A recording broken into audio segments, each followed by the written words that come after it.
Hi అందరికీ. మీలో ఎంతమందికి వేడి వేడి అన్నంలోని టమాటా రసం విత్ బాయిల్డ్ ఎగ్ ఎంతమందికి ఇష్టమో చెప్పండి. మాకైతే చాలా అంటే చాలా ఇష్టం.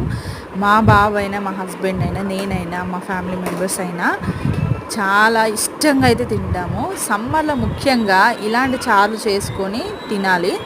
నేనైతే కంపల్సరీ చేస్తాను చారు. ఎందుకంటే బాడీ అనేది డిహైడ్రేట్ అవ్వకుండా ఉంటుంది. మళ్ళీ సమ్మర్లోని రైస్ ఫుడ్ ఎక్కువ తినబుద్ధి కాదు. సో ఇలాంటి రసం అయితేనే కొంచెం తినాలనిపిస్తుంటుంది కదా.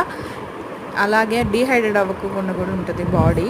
సో మీరు కూడా ఇంట్లోనే ఇలా రసం లాంటివి చేసుకుని తినండి. సమ్మర్ వచ్చింది కదా, మీరు ముందలే అలర్ట్గా ఉండండి. ఎందుకంటే బాడీ అనేది డిహైడ్రేట్ అవ్వకుండా, ఇలాంటి యూరిన్ ఇన్ఫెక్షన్స్ ఇలాంటి ఏం రానికుండా బాడీని కాపాడుకోవాలంటే ఇలాంటి చారు లాంటివి తినటం బెస్ట్.